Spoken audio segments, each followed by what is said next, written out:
decir de nuevo, la palabra profética es traer a vida lo que no existe.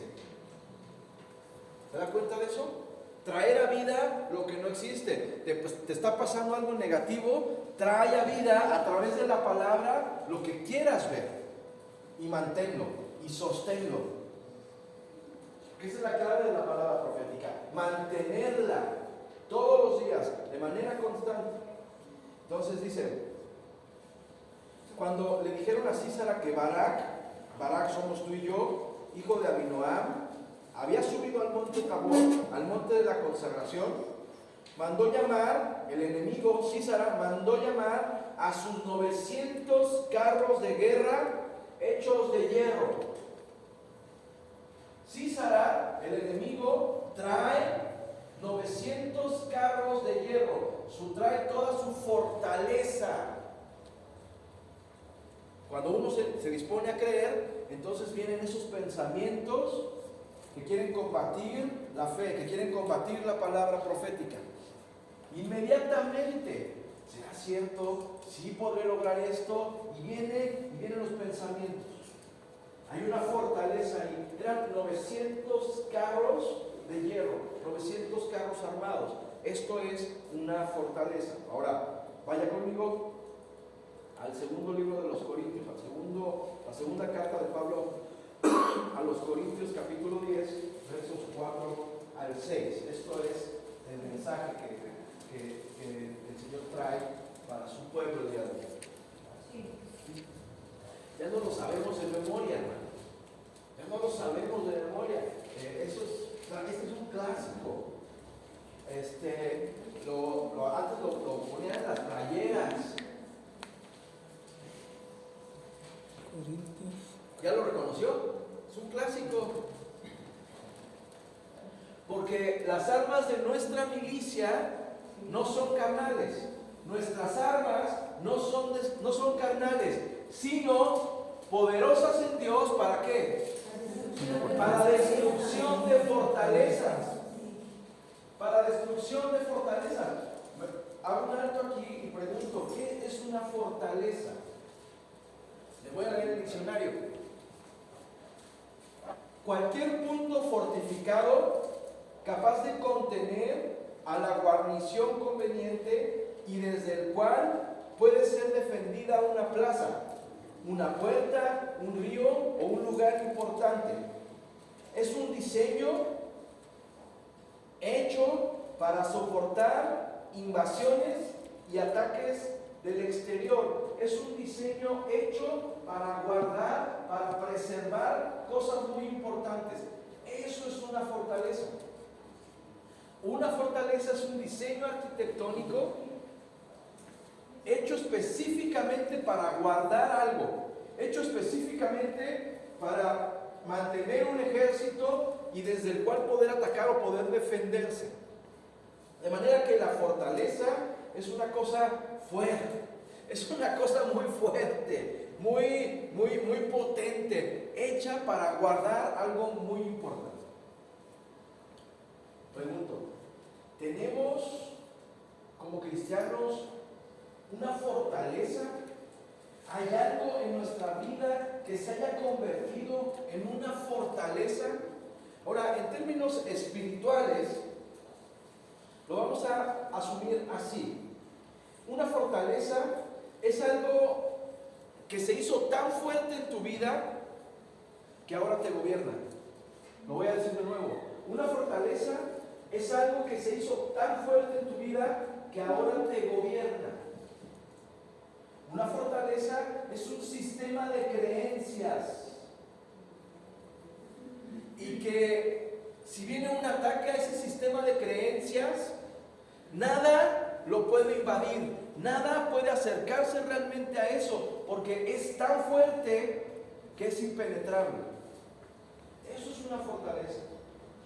Y muchas veces los cristianos tenemos fortalezas en nuestras vidas y eso es lo que nos impide creer, porque viene la palabra de Dios, la que sea, y como hay una fortaleza, la palabra rebota y no entra. La palabra quiere entrar a nuestro corazón, pero esa fortaleza impide que la palabra llegue verdaderamente al corazón y por lo tanto la gente no cree, porque tiene una fortaleza, porque tiene un sistema de creencias paralelo que evita que la palabra surta su efecto, que evita que la palabra llegue verdaderamente hasta el corazón. Si la palabra no llega al corazón, entonces la persona no cree, medio cree, medio cree. Muy bien. Voy a poner un ejemplo muy sencillo, muy básico, de un sistema de creencias. Bien sencillo. A ver. ¿Alguien ha escuchado de una persona que está un poco subida de peso llegar a decir, es que soy de hueso ancho? ¿Lo han escuchado? Está chistoso, ¿verdad? Pero yo he visto radiografías, la neta nunca he visto huesos anchos. Pero la gente cree realmente que es de hueso ancho. Y ha hecho una fortaleza de esa idea. Es una forma Regrese, por favor. Mande. Es una forma de justificarse. Es una forma de justificar que no le para. Pues esa es la verdad. Muy bien. Y así podemos hablar de un montón de cosas que se ha hecho una fortaleza en nuestro vida. Muy bien. Vaya otra vez a 2 de Corintios 10. Ahí. Va a repetir. Porque las armas de nuestra milicia no son carnales, sino poderosas en Dios para destrucción de fortalezas. Nuestras armas, tus armas, las armas que Dios nos ha dado, son poderosas para destruir esas fortalezas, para destruir esos sistemas de creencia acorazados, fuertes en nuestras vidas, que no dejan que la palabra de Dios realmente llegue al corazón de las personas. Siguiente versículo. Ahora, fíjate la lógica de este pasaje. Toda fortaleza, escúchame, toda fortaleza se sostiene con argumentos. Toda fortaleza se sostiene con argumentos. Todo sistema de creencias se sostiene con argumentos. Es que yo soy gordo porque tengo el hueso ancho y porque mi mamá sí era y mi abuelita sí era. ¿No lo ha oído? Hay un argumento que justifica, hay un argumento que sostiene ese sistema de creencias. Hay un argumento que le da fuerza a ese sistema de creencias, a esa fortaleza. Es herencia, dice. Es herencia, es que el calor me hincha, no sé, pero para toda la vida. Y cuando hace frío, una bolita, ¿vale? Una bolita. Muy bien. Seguimos leyendo. Derribando argumentos, escucha, derribando argumentos. La fortaleza está sostenida por argumentos. Y estos argumentos a su vez se nutren por altivez. Los argumentos son productos de la altivez. Son producto de un corazón que no quiere cambiar porque cree que está bien. Y eso es un corazón altivo. Eso es un corazón altivo. La persona que pone argumentos, oye esto, es que ahí hay altivez. Ahí hay altivez. Él cree que está bien y quiere defenderse, pero en realidad no quiere que la palabra llegue al corazón, no quiere ser transformado y por lo tanto escribe un montón de argumentos. Hasta bíblicos ponen. Hasta bíblicos. Derribando argumentos y toda altivez que se levanta ¿contra qué? Contra el conocimiento de Dios. Escúchame, en nuestras vidas, en este mundo hay una lucha entre el reino de Dios y el reino de Satanás. Ambos, el reino de Dios y el reino de Satanás, no son otra cosa más que conceptos. El reino de Dios son un conjunto de conceptos, un conjunto de principios. Veíamos el viernes. Eso es el reino de Dios, un conjunto de conceptos articulados, coherentes entre sí. Satanás también, como es imitador, hace exactamente lo mismo. Un conjunto de conceptos humanistas articulados. Muy bien, que se levanta contra el conocimiento de Dios, contra ese conjunto de conceptos. Este libro es un conjunto de conceptos que contienen el conocimiento de Dios, que contienen el carácter de Dios.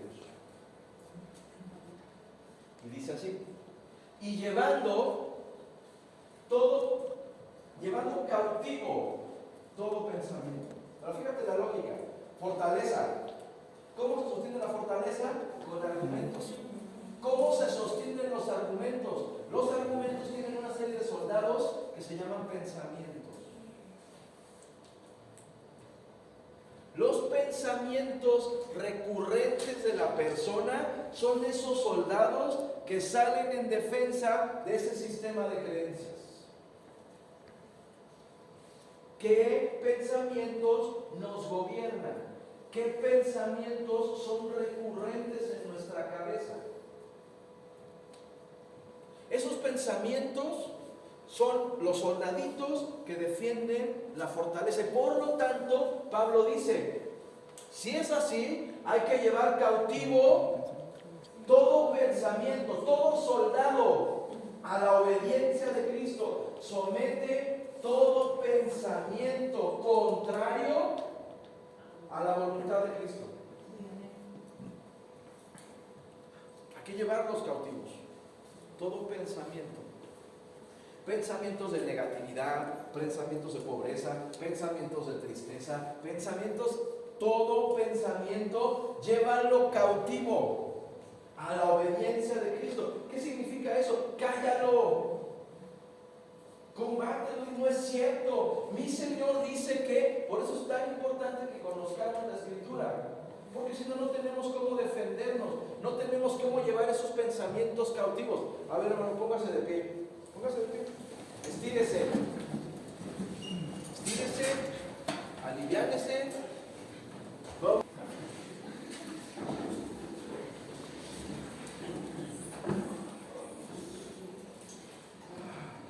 Las fortalezas se defienden con soldados. Los argumentos tienen en los pensamientos a sus principales soldados. Voy a poner algunos ejemplos. Voy a poner algunos ejemplos de fortalezas. Algunos ejemplos de fortalezas. Si usted conoce más, por favor, ahorita me ayuda. A ver, primer ejemplo. Es que yo no me congrego porque todas las iglesias son iguales.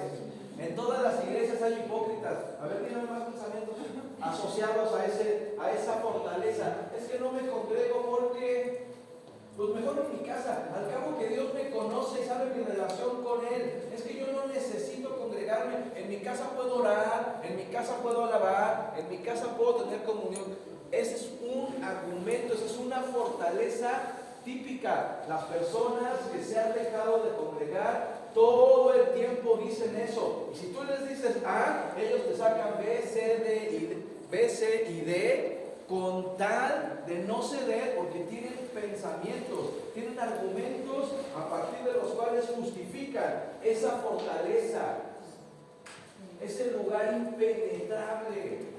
¿Me sigue? Sí. Muy bien. ¿Qué otro se le ocurre? ¿Qué otra fortaleza se le ocurre? Mire, tengo otro. Esto es clásico. Me está pasando tal cosa porque pequé o hice algo malo.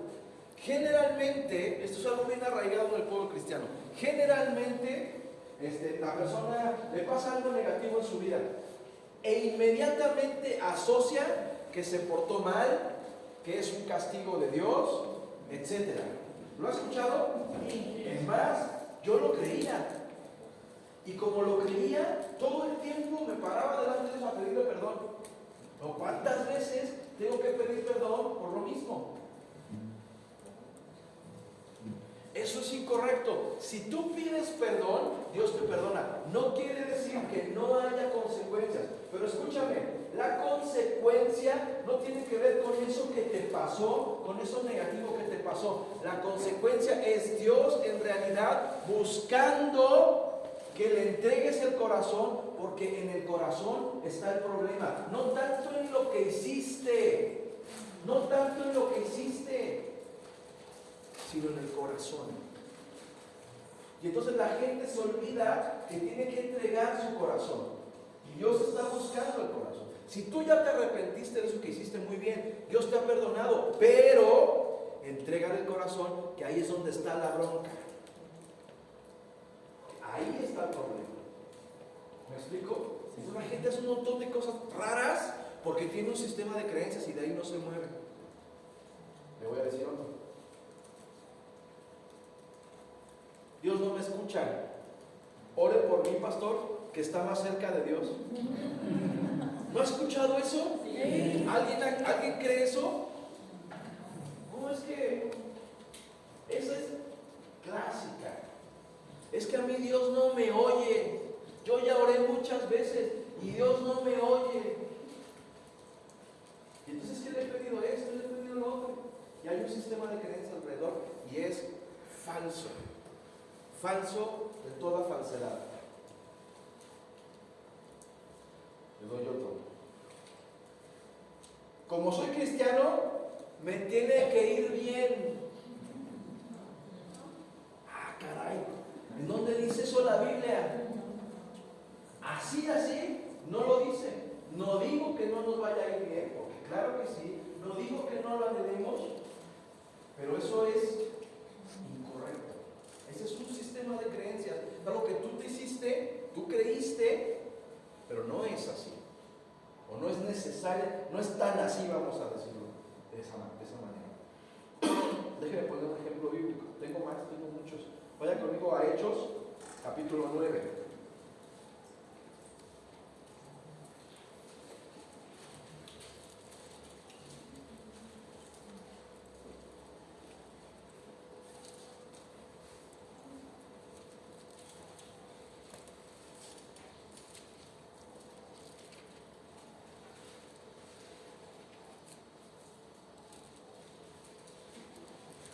Hechos, capítulo 9, versos 10 al 17.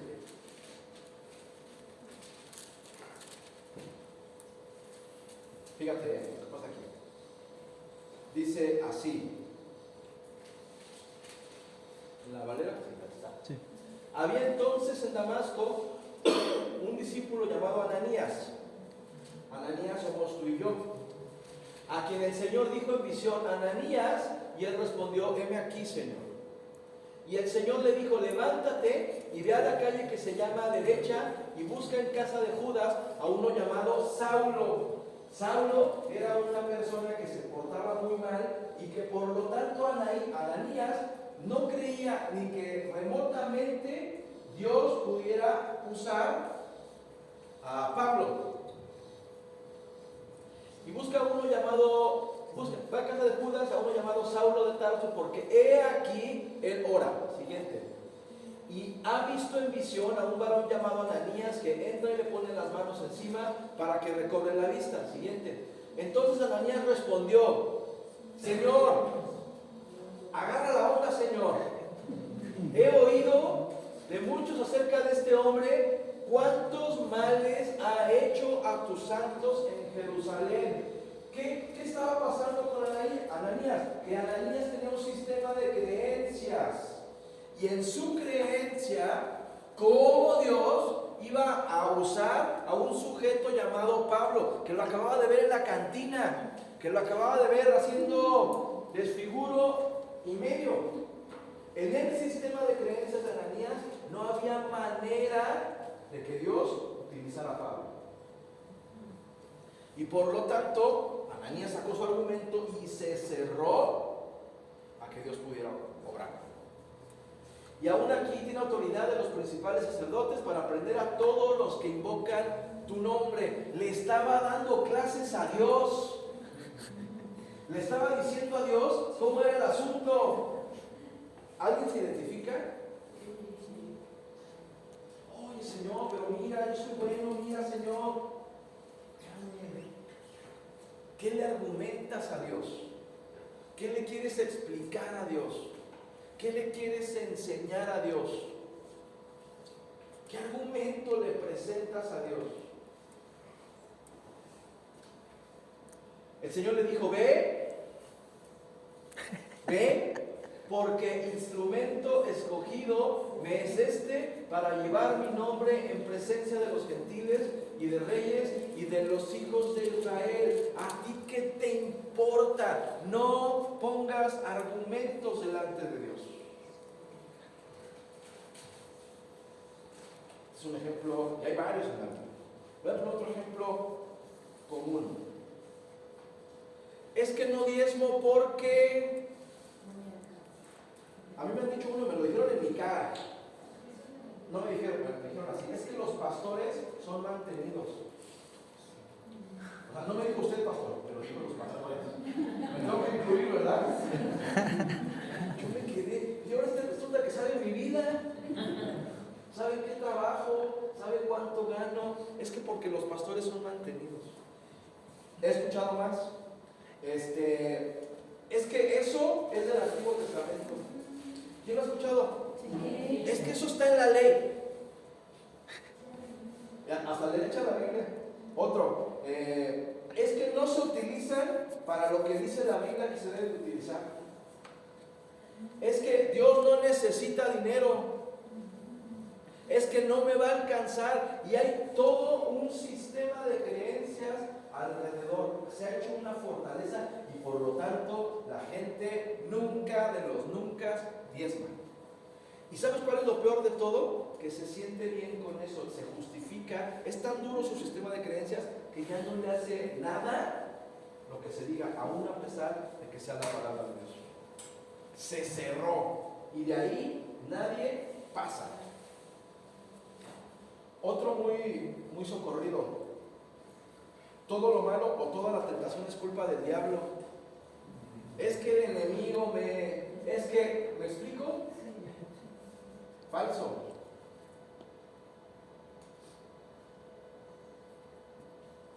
Otro muy común es que si vengo a la iglesia soy cristiano. Que estar en una iglesia te convierte en cristiano. Falso. Eso es falso. Satanás se congregaba.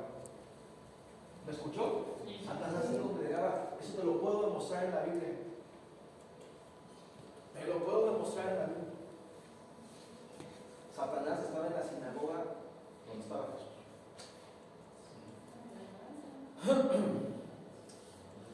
Es que la alabanza o la predicación debe de ser de tal o cual manera. Es que a mí me gustan las predicaciones que hagan reír. Y si no hay un chiste en la prédica estuvo mala. Ya, tu sistema de creencias te ha dicho cómo debe ser una prédica, cómo debe ser un culto o cómo debe de ser la alabanza. Eso es tu creencia. No corresponde con la realidad. Por cierto, para mí, eso lo dice la Biblia, para mí el diezmo no prospera a la gente. El diezmo no es para prosperar a las personas. Para mí, el diezmo es una especie de perro guardián de lo que tienes. Eso es el diezmo. El diezmo es un perro guardián de lo que tienes. ¿Qué te prospera entonces? Lo que nos prospera es la ofrenda. Ah, claro, de trabajar, ¿verdad? Luego hablamos más detenidamente de eso. Muy bien. Ahora, una de las cosas que yo he visto, y lo digo por mí, es que viene una palabra de parte de Dios a tu vida. Muy bien, ahí viene la palabra. Y a ti tú vas a prosperar, y te va a ir bien, y tus anhelos se van a cumplir, etc. Y tú ves tu realidad y ves que no pasa absolutamente nada, ni remotamente de lo que Dios te habló. ¿Te ha pasado?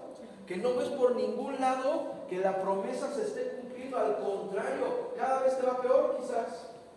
Y no ves ni cerca el cumplimiento de la palabra de Dios. Es más, te pones a pensar y no hay manera de que la palabra se cumpla. Porque tienes una serie de desventajas y entonces tu cabeza empieza a trabajar y empieza a ver cómo podría pasar lo que Dios te prometió y no te salen las cuentas. No hay manera de que Dios cumpla lo que te prometió, porque no hay manera. Piensa en Abraham. Cuando Dios le hizo una promesa, tenía 70 años, 70 y algo, 75 años. No había manera, porque se iba haciendo cada vez más viejo, no había manera de que Dios le diera un hijo y menos una descendencia como la que Dios le prometió. No había manera, y más se iba haciendo viejo y también su esposa en una de esas dejó de menstruar.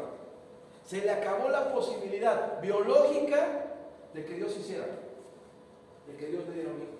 Entonces imagínate a Abraham echándole cuentas, no, pues ya, mi esposa menos, ya está pensando cómo irá a pasar, y en ese cómo irá a pasar, su esposa le dijo, pues te presto a mi siervo y regó el despacho. ¿Me explico? Porque no hay manera racional, no hay manera, a ti no se te ocurre, no te imaginas cómo Dios va a cumplir lo que te ha prometido. ¿Sabes una cosa? ¡Qué bueno! Hermano, no tienes idea de cómo Dios trabaja y por lo tanto a ti no te importa cómo le va a hacer Dios, pero Dios lo va a hacer sí, solo sí lo crees. Amén. Así es. No hagas cuentas, no pienses cómo le va a hacer. Dios lo va a hacer si tú crees la palabra. Deuteronomio 29, 29.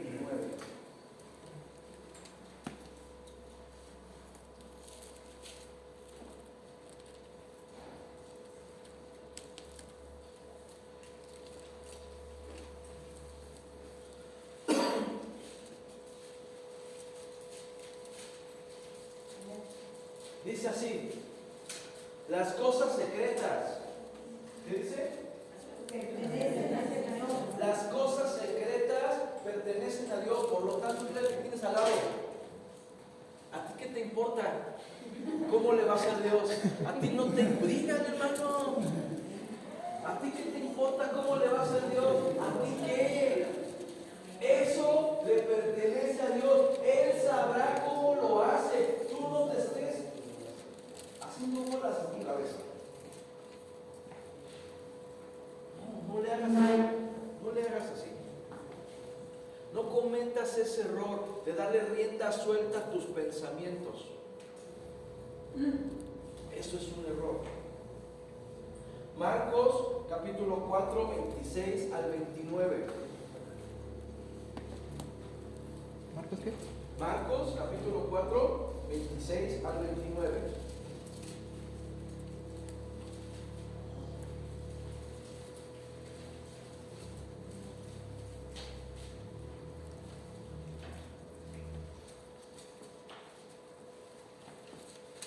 Dice así, decía además, así es el reino de Dios.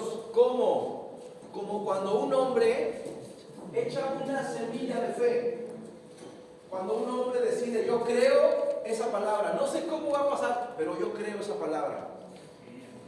Y duerme y se levanta de noche y de día y la semilla brota y crece sin que él ¿qué? Sepa cómo. Sin que él sepa cómo. Hermano, si Dios te dijo que tu marido va a estar aquí, que Dios te va a dar una esposa, tú no sabes cómo y no te importa. Tú créelo. Tú créelo y aférrate a la palabra y no hagas cuentas. No hagas cuentas. ¿Cómo le va a hacer Dios? Pero es que ya lo intentamos todo. No te importa a ti. Cállese la boca. Mata esa cabeza. Clávale una estaca a tu cabezota y a tus pensamientos. No sabemos cómo. Los ociosos de Discovery Channel o de Nat Geo han puesto cámaras en la semilla a ver cómo se rompe la semilla. ¡Qué ociosidad! Nosotros no necesitamos saber eso. ¿O sí? Aquí hay algún curioso insano que necesita saber cómo Dios elabora el plan. Por eso No digo que esté mal, pero por eso han proliferado, por eso tenemos hoy día la profetitis. Es que a la gente le encanta, el Señor dice que te va a pasar acá. Le encanta. Pues yo ya lo sé, porque lo dice ahí. Yo no necesito que alguien venga y diga, tú vas a prosperar. Bueno, aquí dice, no me lo tienen que decir. Luego ni es cierto lo que dicen las personas. ¿Cuál profeta? Tú y yo somos profetas. No necesito que venga alguien, se siente bonito, pero si no es cierto, aquí está la palabra profética verdadera, aquí está. Aferrémonos a la palabra de Dios. Qué bueno que haya profetas de Dios, yo no digo que no, por supuesto que hay. Y qué bueno que nos digan palabra, por supuesto, pero ¿sabes qué? La neta no la necesitamos. Aquí está la palabra de parte de Dios para nosotros. Ahora, muy bien. La pregunta es, ya sabemos que es una fortaleza, ya sabemos cómo se sostiene la fortaleza, que son argumentos y pensamientos, ya lo sabemos. Muy bien, ahora la pregunta es, ¿cómo se destruye una fortaleza? Porque si tú, en tu cabeza ya hay una fortaleza, la pregunta es, ¿cómo le hago para destruirla? La tenemos que destruir. Esa fortaleza tiene que caer, esa estructura mental tiene que caer, esos mitos que te has hecho, muy bien argumentados, muy lógicos según tú, son falsos. ¿Te has puesto a pensar eso? ¿Y si estoy equivocado? La gente hipocondríaca es capaz de ponerse todas las enfermedades. Y empieza a leer en internet con una enfermedad y ¡ay, sí! Se parece a mí. Y hasta empieza a generar los síntomas que leyó con magia. ¿Cómo es posible? Y empieza a ver moros con tranchetes. Es tu cabeza, no date cuenta, despierta. Es tu cabeza. Es tu cabeza. Date esa posibilidad. Piensa que puedes estar engañado. Si esos pensamientos son opresivos, si esos pensamientos no te dejan avanzar, si tropiezas de continuo con esos pensamientos, date cuenta que puede ser tu cabeza. Yo les he puesto ya el ejemplo de esta película de John Nash, un matemático, que era esquizofrénico. Era tan listo, que se empezó a generar espías rusos que lo querían atacar. Y veía por todas partes, tenía un amigo imaginario y tenía a la hija del amigo imaginario que le hablaba, le decía cosas, le llevaba regalos y los espías rusos estaban encima de él. Hasta que de repente lo meten al manicomio, lo internan y se empieza a dar cuenta que todo estaba en su mente. Y entonces venía el espía ruso aquí y le preguntaba a unos alumnos, oye, ¿es verdadero o es mi imaginación? Y la alumna le decía, no, es una imaginación, no hay nada. Así a veces le pasa al cristiano. Tiene su propio sistema de creencias que se autoalimenta y no puede avanzar. Y atora, y atorado con lo mismo, oprimido por el mismo sistema de creencias. Muy bien, la pregunta es, ¿cómo se destruye, entre paréntesis, cómo se conquista una fortaleza? Muy bien, les voy a leer la versión, la NTV, la que traigo yo aquí. 2 de Corintios capítulo 4.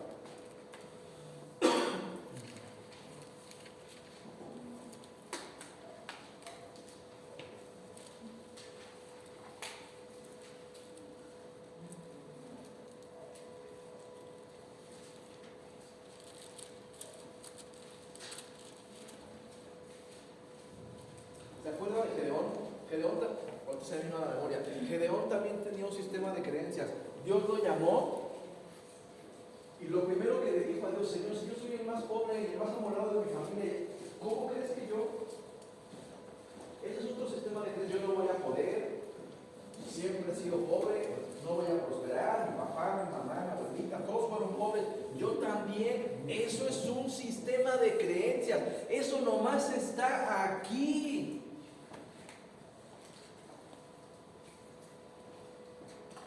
tremendo eso. Muy bien, vamos, segunda de Corintios capítulo 4, capítulo 10, versículo 4. Fíjate cómo dice en la NTV. Somos humanos, pero no luchamos como lo hacen los humanos. Somos humanos, pero no luchamos como lo hacen los humanos. Usamos las armas poderosas de Dios, no las del mundo, para derribar las fortalezas del razonamiento humano. ¿Qué hacemos? Derribamos los argumentos del razonamiento humano. ¿Me está entendiendo lo que estoy diciendo? Hermana, tiene cáncer y no hay cura. ¿Usted qué dice? Ay, pobre de mí. Sí, pues me lo merezco porque pues, he hecho tantas cosas malas en mi vida. Y la gente se lo apropia, sí, ya no voy a morir. Y se empieza a despedir, y se pone melancólico. Usa las armas que Dios te dio para derrumbar los argumentos del razonamiento humano. Usa la palabra de Dios. El domingo nos dijeron, echa mano de la vida eterna. Aquí está la vida eterna. Utiliza la palabra y combate la palabra. A toda palabra negativa siempre hay una palabra más alta, y esa palabra más alta es la palabra profética. Es la palabra que no es cierto, no lo creas. Dios te va a sanar, Dios te va a restaurar. Gloria a Dios. No digas, ¿cómo lo va a hacer? Está muy difícil. Pues para nosotros sí, pero para Él no. Y a ti no te importa cómo lo va a hacer. ¿O sí le importa? Yo prefiero que tú quieres saber cómo le hace el mago o quieres quitar el truco. Por decirlo así, el morboso quiere saber cómo le hace. Yo era bien morboso y quiero saber. Hay algo debajo, ¿no? Hay algo debajo, hay algo en la manga. Así no funciona. ¿Cómo se destruye una fortaleza? Derriba los argumentos. Derriba los argumentos. ¿Cómo? Con la palabra profética. La palabra profética es una palabra más alta que esa palabra que recibiste o que esa palabra que crees. Es algo más alto. Y por eso se derriba, porque es algo más alto. La palabra profética es llamar a lo que no es como si fuera. La palabra profética es eso que hablamos a diario. La palabra profética es eso que hablamos a diario. Pregunto, ¿qué hablas a diario? Crisis, tristeza, pobreza, agüite. Eso entonces es tu vida. Pero si tú te decides a hablar lo contrario y a mantenerlo, porque el secreto es mantenerlo. Venimos a la iglesia, salimos gozosos porque recibimos una palabra, pero nomás salimos de la iglesia y no mantenemos esa palabra profética, no alimentamos esa palabra profética, no se mantiene el ambiente, no se mantiene ese clima propicio para la palabra. Ahí está el tema. Una palabra profética es una palabra más alta que el argumento. Ahora, muy importante decir, dice Pablo, versículo, voy a repetir el 4. Usamos las armas poderosas de Dios, no las del mundo, para derribar las fortalezas del razonamiento humano y para destruir argumentos falsos. Destruimos todo obstáculo de arrogancia. La Reina Valera dice todo obstáculo, todo argumento de altivez.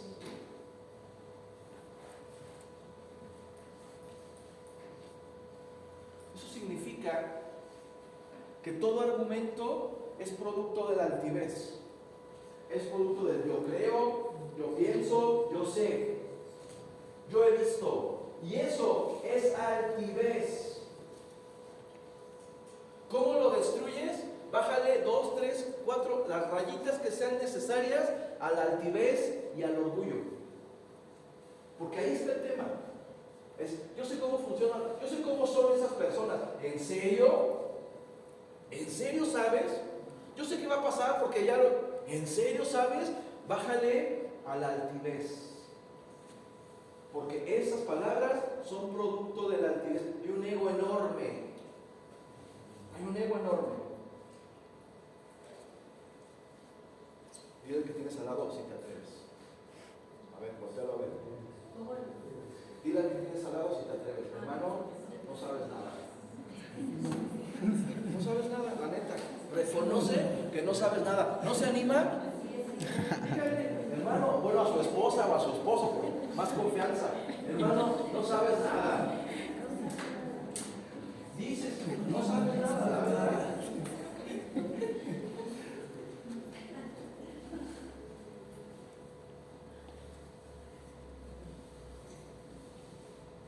El que realmente sabe es Dios.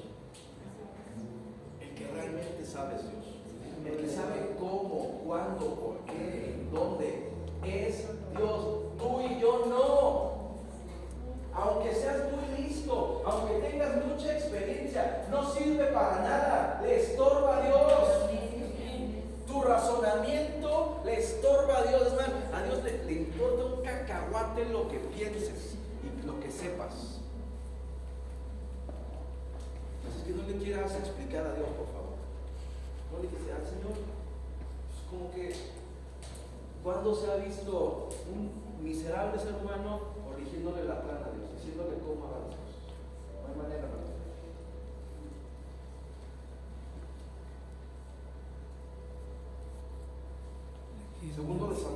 Segundo de Samuel, capítulo 5.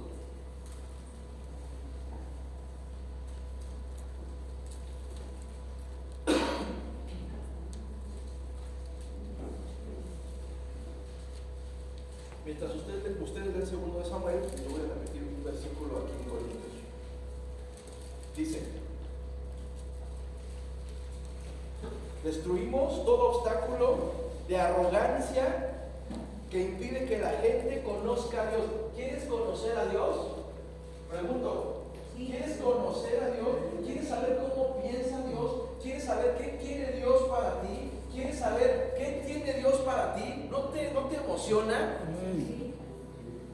Les voy a contar. Estaba leyendo el libro de Ezequiel, que me gusta mucho, pero hay cosas que no entiendo nada. La verdad. Y hay una parte de Ezequiel, al final de Ezequiel, del capítulo 40 hasta el último capítulo 47, en donde Dios agarra a Ezequiel y lo mete en el templo. Y le empieza a dar todas las medidas del templo. ¿Para qué? Las medidas de las ventanas, del pórtico, de las recámaras, el número de recámaras. ¿Eso qué quiere decir? Bueno, imagínate, ¿alguien se ha comprado una casa? ¿O alguien ha ido a buscar casa para comprar? Bueno, cuando tú llegas ahí, ¿qué es lo que haces? La revisas, la ves. Empiezas a ver todo, ¿no? Te metes y, ¿no? Pregunto, ¿no te emociona eso? ¿No te emociona? O un carro, y ahí vas y ves todo, y mira, tiene este botón, y eso es para esto, y ves las medidas, y te imaginas en el carro, y te imaginas en la casa. Ya me vi. Lo mismo con las cosas de Dios. Aquí dice, fíjate, dice: destruimos todo obstáculo de arrogancia que impide que la gente conozca a Dios. Yo quiero conocer a Dios. Yo quiero que Dios me haga entender. Yo quiero que Dios me muestre lo que tiene pensado para mí. Con lujo de detalle. Yo ya me vi. Destruye todo argumento, toda arrogancia, toda altivez. Dice: destruimos todo obstáculo de arrogancia que impide que la gente conozca a Dios. La gente no cree porque no conoce a Dios. no conoce a Dios porque tiene un muro alrededor de él que le dice cómo debería ser Dios, cómo debería ser su vida, pero no se ha puesto a pensar que no es así Dios, que no es así el diseño de Dios, pero no se lo imagina. Hermano, si no te está yendo bien y tú piensas que estás haciendo las cosas bien, date cuenta que a lo mejor no es lo que pensabas. Date cuenta que el camino que elegiste, el diseño que tú escogiste, date chance a pensar que capaz que no ese es el correcto. Date oportunidad de pensar eso. Que Dios te muestre realmente cómo es que quiere que camines. Señor, estoy haciendo bien. Señor, no me estaré engañando. ¿No será esto producto de mi imaginación? ¿No me habré hecho yo mi propia religión? Los cristianos somos expertos en hacernos nuestra propia religión. Nos hacemos nuestro propio sistema de creencias alrededor de la Biblia, pero capaz que es falso. Históricamente, mucho pueblo cristiano luchó, pero encarnizadamente, porque las mujeres no se podían subir al púlpito. Porque las mujeres no podían ver. Y mucha gente luchó, no, pero eso no está. Hermano, tú no puedes luchar con una cosa así. Dios levanta a quien le pega la gana. Y ejemplos en la Biblia hay un montón. Si los burros hablaron, si las piedras. Cuando digo los burros, diga presente. Bueno, cuando diga las piedras, también alguien diga presente. Y alguien lucha porque una mujer no puede ser. Es tu creencia, pero no es lo que dice ahí. ¿Me explico? No dice aquí. Levantó a muchas mujeres, tremendas mujeres. Pero nos hicimos un sistema de creencias. Es que el culto debe ser primero las movidas y luego las tranquilas y luego la prédica. ¿Por qué? ¿Quién? ¿Dónde dice? ¿Quién dice? Eso es falso. Eso es un sistema de creencias. Y si la gente no ve eso, se sale de uno, aquí no está Dios.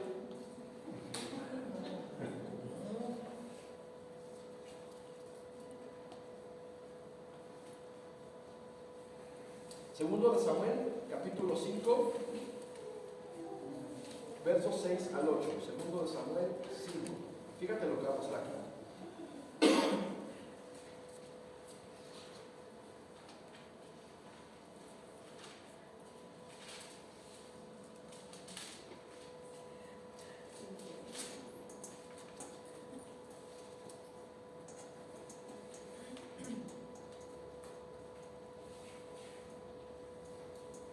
Segundo de Samuel 5, versos 6 al 8.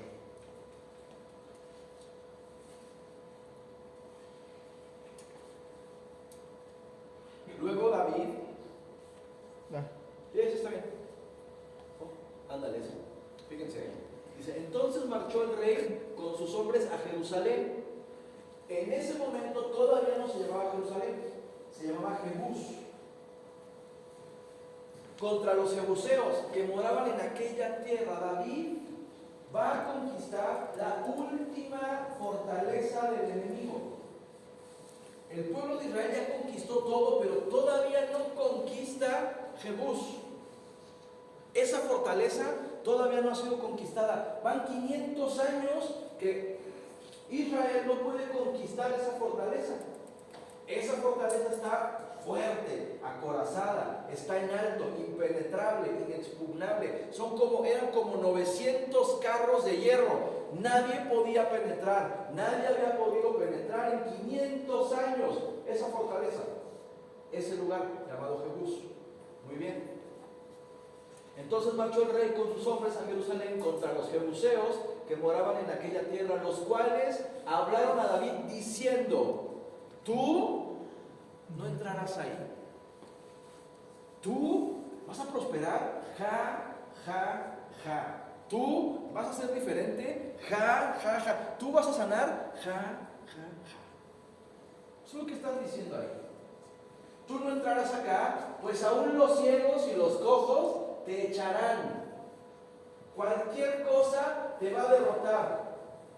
cualquier enfermedad, una gripita te puede matar ahorita, mira nada más cómo estás. Cualquier cosa te puede derrotar. Eso es lo que la fortaleza de tu vida te dice. ¿Tu vida va a mejorar? ¿Cómo crees? Nada más falta que pase un perro y te orine. Así, cualquier cosa te va a tirar, hombre. ¿Cómo crees? ¿Ya acabó el versículo? Bueno, le faltó leerle pues. Queriendo decir que David no puede entrar acá. Siguiente versículo. Pero David tomó, conquistó la fortaleza de Sión. No le importaron los argumentos, no le importaron que le dijera que no se podía, no le importaron los 500 años de historia. No importa cuántas veces la selección mexicana va a Argentina. No importa qué bien juegue Messi, no importa. O sí importa, no importa. Tenemos una oportunidad más de conquistar esa fortaleza, ¿sí o no? Claro que sí. Entonces dice, pero David tomó la fortaleza de Sión, la cual es la ciudad de David, que no se llamaba ciudad de David, sino se llamaba Jebús. Muy bien, siguiente versículo. Y dijo David aquel día, todo el que hiera a los jebuseos, suba por el canal y hiera a los cojos. Pero la traducción correcta no es que suba por el canal, la traducción correcta es que se meta por las alcantarillas. Lo que estaba pasando ahí es que Jebús estaba toda rodeada así en un monte alto, así fortificada. Imagínense la fortaleza. No había manera de entrarle por arriba, no había manera de penetrarla porque era un muro enorme. La única manera era por la alcantarilla. Dice Pablo, derribando toda altivez. Derribando toda altivez. La única manera de derrotar la fortaleza es entrándole por la alcantarilla. Es humillándote. Señor, no sé nada, la neta. Señor, no puedo nada sin ti. Éntrale por la alcantarilla. Éntrale de panza, de rodillas. Éntrale por abajo. Éntrale con humildad. Así se derriba la fortaleza. Así se derriba. Señor, yo ya sé que no sé nada. Nomás hablo y la riego. Perdóname. Humíllate. Y entonces David y su ejército le entran por las alcantarillas. Le entran por el lado de la humillación. A grandes humillaciones, grandes victorias.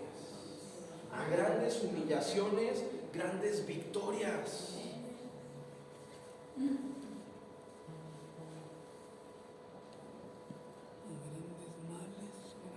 Vamos a seguir leyendo, dice.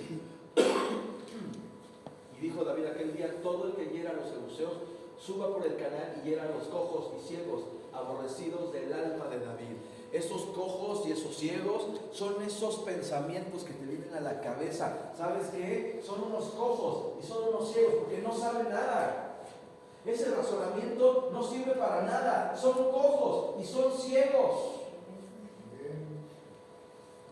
Por eso dijo, ciego ni cojo no entrará en la casa. A ver, creo que hasta ahí, sí, hasta ahí. Sí. Muy bien. Dice Pablo, derriba la altivez. Ya vimos que es derribar la altivez. Muy bien. Ahora dice Pablo, regresas a Corintios. Y hay una cosa muy importante. No pierdas segundo de Samuel. Tenemos varias versiones ahí. Sí, tengo la de usted. Ahorita te digo cuál. ¿Tenemos varias o nada más dos? La NBI y la LBLA. Nada más. Ah, bueno, no te preocupes. Vaya a Corintios otra vez.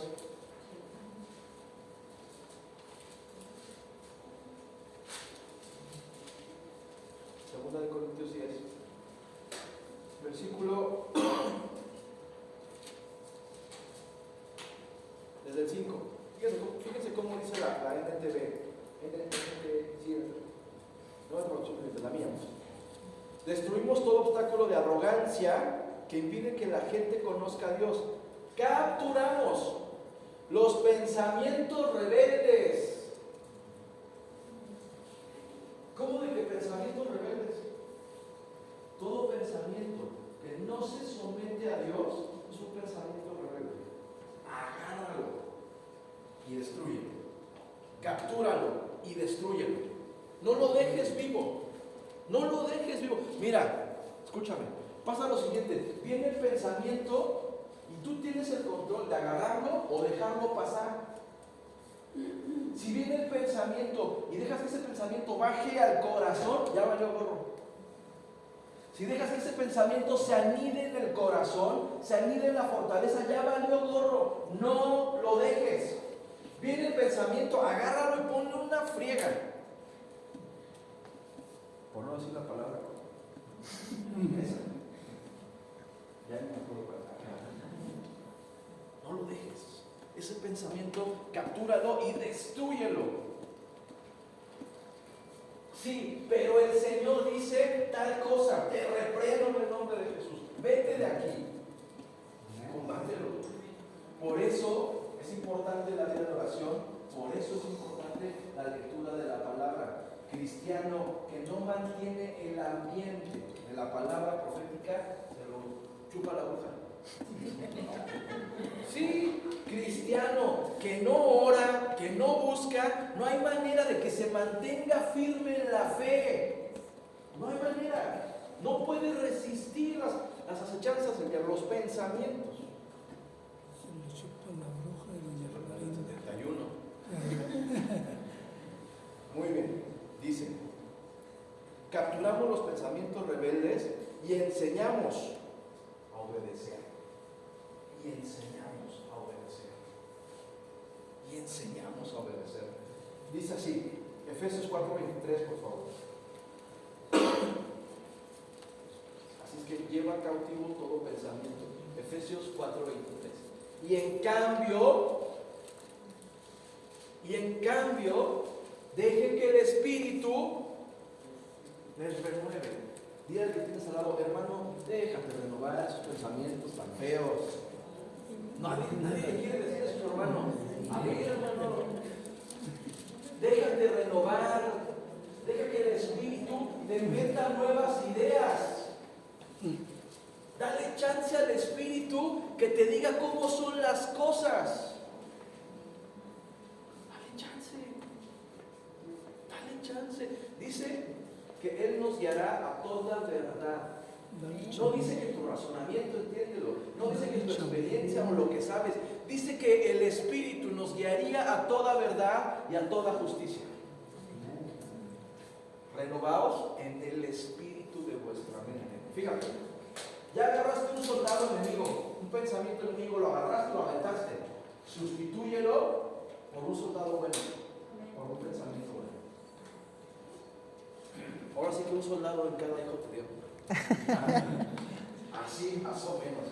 Por cada pensamiento malo que captures, sustitúyelo por uno de Dios, por uno de la palabra. Y aférrate y aliméntalo.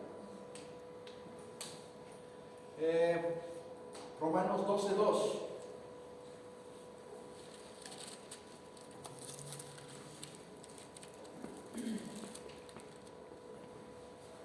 Dice así: no te conformes, no te hagas a la manera, no te hagas a la mentalidad de la gente del mundo, de este siglo, sino transfórmate por medio de la renovación de tu mente, por medio de la renovación de tus pensamientos. Renueva tus pensamientos. Renueva tus pensamientos. ¿Cómo renovamos nuestros pensamientos? No hay otra cosa más que la Escritura. Ayuda.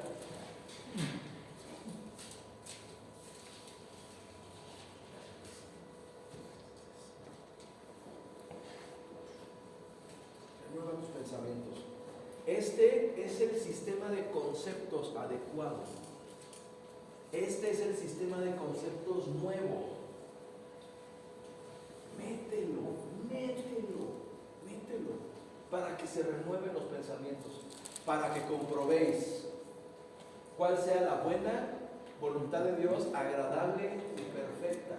Hermano, la voluntad de Dios es buena, es agradable y es perfecta. Sí y solo si renuevas tus pensamientos. Sí y solo si dejas que el Espíritu te hable y si dejas que el Espíritu Santo te guíe. Solamente Él renueva tu mente. Dale chance, renuévalo. Dice un filósofo, morir por mis creencias, y si estoy equivocado.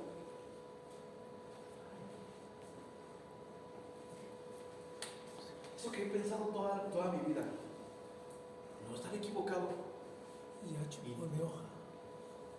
Ahí te la juegas tú, porque ¿qué es lo que crees? ¿Te la jugaste? Pelas. Sí. Colosenses capítulo 3, verso 10.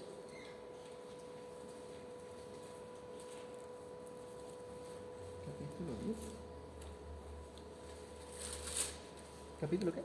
3:10. Colosenses capítulo 3, versículo 10.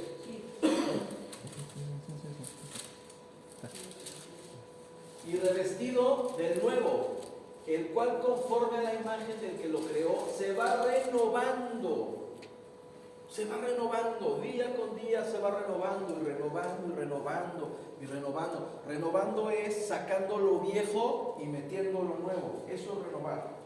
Nadie puede decir que está renovando la ropa si deja la ropa vieja ahí. Puede meter nueva, pero si está la vieja ahí, ay, esa se me ve tan bonita, pero ya está bien vieja. Ya, tírala, llórale y tírala. ¿Sí o no?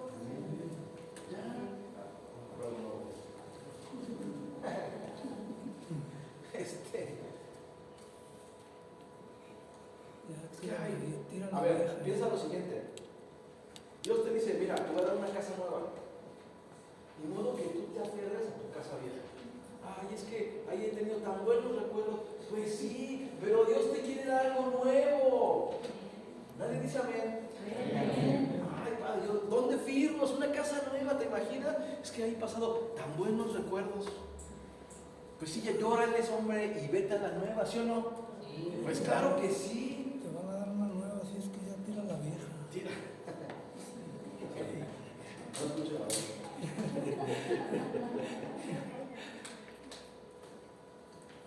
A mí me gusta ir luego a las agencias de autos, nada más a oler cómo huele el coche. No voy a comprar nada, me voy a hacer la ilusión, pero ¿a poco no huele rico? Sí. Huele a nuevo, no sé cómo es el olor, pero huele a nuevo.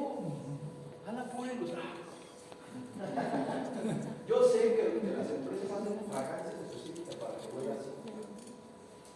Está maquiavélicamente diseñado. O sea, no es, ese olor a nuevo no es casual. Le echan cosas, le echan una sustancia para que huela así. Ahora resulta que todos los carros nuevos huelen igual a nuevo. No, es una sustancia. Sí. Pero bueno, esa es otra cosa. Pero hermano, si Dios te da la oportunidad de moverte a una casa nueva, de renovarte, qué padre sería mi vida de una manera distinta. Qué padre.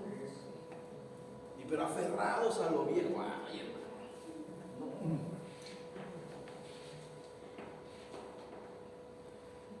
Se acaba de morir un actor, Ignacio López Tarso. Hace como 2 semanas, 3, lo escuché en una entrevista con López Dóriga, que no me gusta, pero bueno, 2 horas en el tráfico, pues, algo tengo que y entonces estaba entrevistando a Ignacio López Tarso, un señor de 98 años, un viejititito. Y el hombre decía que tenía todavía muchas ganas de trabajar y estaba pensando en proyectos nuevos a los 90. ¡Qué maravilla! Por eso llegó a los 98. Dijo que quería llegar a los 100. Imagínate. Y entero se alegraba muchísimo de que había ido toda su familia a hacer una comida. Y el Señor estaba emocionadísimo. Se que veía todo padrísimo. Por eso llegó a los 98. Nadie quiere llegar a viejitito. Yo sé. Saque lo viejo de su cuerpo, de su mente, de su closet. Póngase una camisa amarilla, hombre, que se vea joven.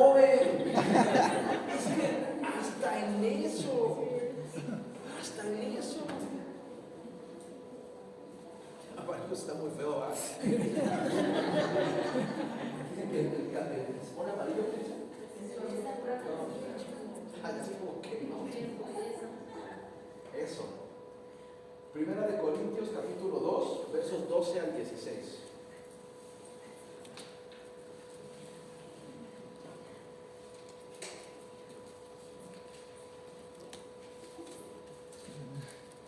Dios todavía tiene cosas nuevas para nosotros. Muchas. Emociónense con lo que Dios va a hacer en su vida, que ni se lo imagina. Emoción, solamente anhélalo. Qué padre sería que Dios me... Eso, anhelo. Y Dios lo va a hacer. ¿Qué dice? Dice así: y nosotros no hemos recibido el espíritu del mundo, sino el espíritu que proviene de Dios, para que sepamos lo que Dios nos ha concedido. Lo cual también hablamos, no con palabras enseñadas por sabiduría humana, ya estamos hasta el cepillo de la sabiduría humana, sino con las que enseña el Espíritu. Nosotros hablamos las palabras que enseña el Espíritu, no las que ya sabemos, no las que todo el mundo se sabe, sino las palabras que enseña el Espíritu de Dios. Con esas palabras hablamos, acomodando lo espiritual a lo espiritual. Siguiente. Pero el hombre natural, carnal, viejo, el hombre viejo no percibe las cosas que son del Espíritu de Dios, no se da cuenta. ¿Por qué? Porque está en lo viejo, porque permanece en los pensamientos viejos, en la manera vieja de vivir. Pero el hombre natural, viejo entre paréntesis, no percibe las cosas que son del Espíritu de Dios, porque para él son locura. Dios te va a dar esto, es una locura, no hay manera de que Dios me lo dé. Pensamientos viejos, cristiano viejo, y lo viejo está próximo a morirse. Lo viejo está próximo a sustituirse. Por eso no le digas viejo a tu viejo. Varón, no dejes que te digan viejo. A lo mejor te quiere sustituir, hermana, y tú ni cuenta te das de todos esos pensamientos que te dan. Viejo, pues no le digas viejo, ni viejito le digas. Y no, mi cuñada Mónica le decía a mi hermano Martín, le decía viejo, y había una niña ahí de Guatemala que nos veía. ¿Qué dice viejo? Si no lo veía viejo, me llamaba la atención. Pues claro, ¿verdad? Para el niño que está despejado, nuevo, sin malicia, pues ¿cómo viejo? Porque para él son locura y no las puede entender, porque se han de discernir espiritualmente. Amado hermano, discierne las cosas espiritualmente. El pensamiento nuevo, lo nuevo de Dios en nuestras vidas, hace que todo lo que nos pasa lo espiritualmente. Que lo descifremos, pues, más fácil, espiritualmente. Todo lo traducimos al lenguaje espiritual y además positivo. Todo. En cambio, el espiritual juzga todas las cosas, pero él no es juzgado de nadie. ¿Por qué? Porque las juzgó a través del Espíritu. Dios las está juzgando. Por lo tanto, lo que Dios juzga, el hombre no lo puede juzgar.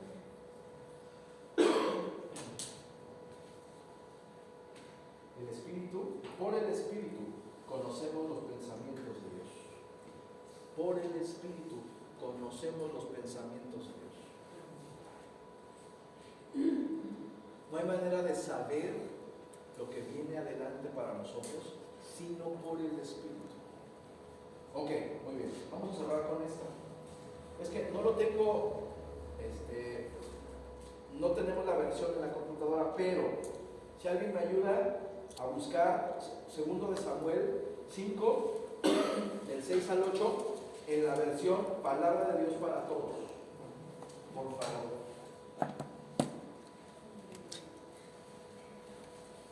2 de Samuel 5, versos 6 al 8, en la versión palabra de Dios para todos.